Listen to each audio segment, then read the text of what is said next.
New Mexico evidently is off to a slightly bumpy start, just about 2 months out from retailers being able to sell recreational marijuana. On April 1st, retailers can start selling recreational cannabis, but applicants like Richard Jones don't know if they'll be able to sell by then. This is being reported out of the KRQE in Albuquerque.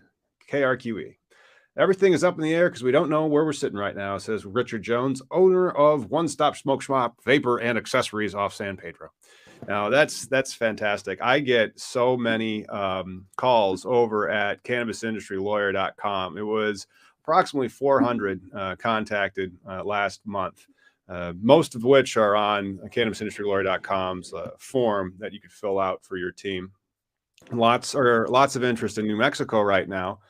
It is a check the box state. It is open for business in New Mexico, but it's so open for business. They're still making it up as they're going along, and they're doing their best. I wouldn't say that that's a bumpy start. I would say, it's quick as opposed to what they're doing in other states where they have some program and then you wait and then eventually some people win and then there's a large lawsuit.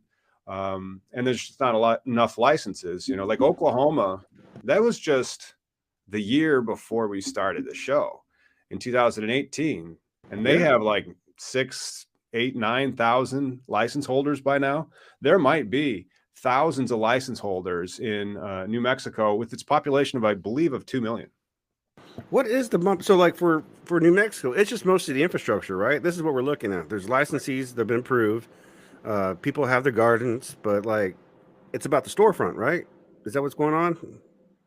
I just think that they don't have a lot of the regulatory and licensing aspects even worked out. Like these are the first applications they've ever processed. And so they have limited resources in those particular departments, and they're doing what they can. You have to realize that regulators are government employees. They have good jobs with good health care and time off. It's nice. So they will get to you when they get to you. Yeah, well, and in the article it's quoted, the customer base is out there ready to buy because my customer base comes in all the time asking, are you going to be selling? And if I say, if I get a license at Jones, they're ready. You have the customers already here, but are you going to have the product? So they need to start issuing out these licenses so people can. It's an agricultural product. It's not like they're making widgets. Even when the licenses are as straightforward as those in New Mexico, and it really is a very straightforward license, so straightforward that like I don't even have a package for it. It's just hourly work, and I'll help you with anything that you need. And a lot of it's more corporate structuring and stuff like that. But there have been 360 applications for cannabis licenses. That's not that many. Again, like there's 2 million people that live in New Mexico. How many people live in Oklahoma? I don't know. But New Mexico is also unique because we talked about the water rights situation, right? So it's not like every one of these guys is able to have a garden tomorrow.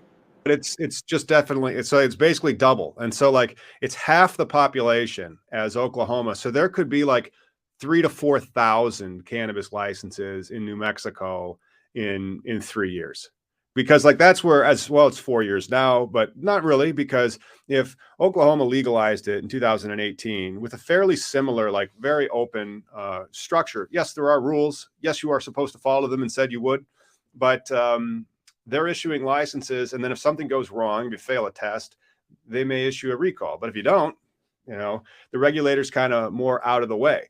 Yeah.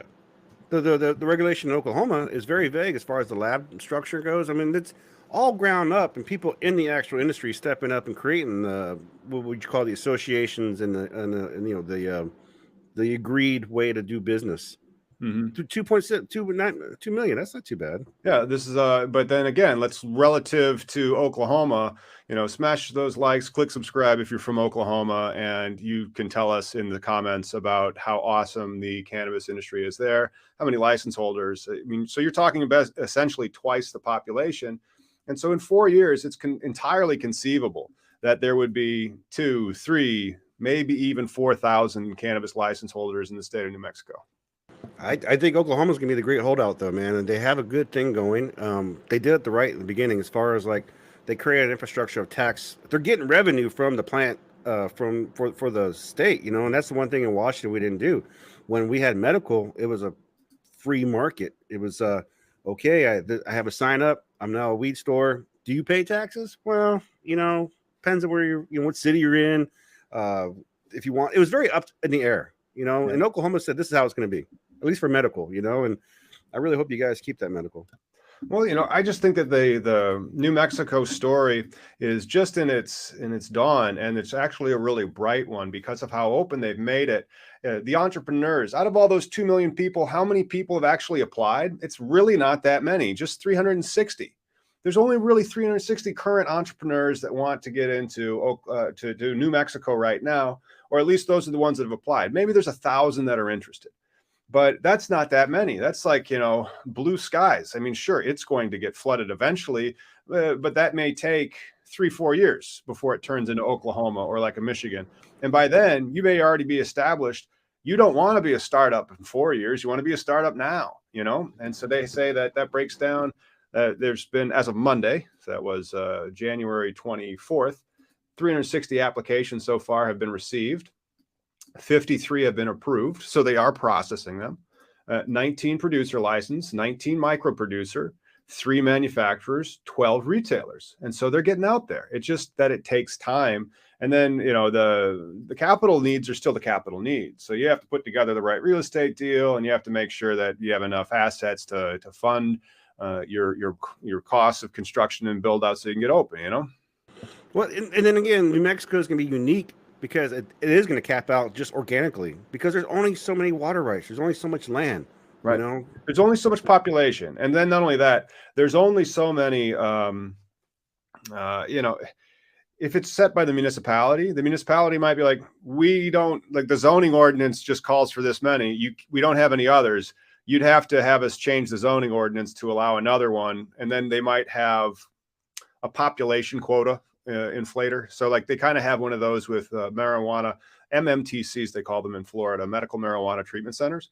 So for every more patients, then another license becomes eligible. That's why there's going to be a Florida round this year of 19 super licenses. So if you're in Florida.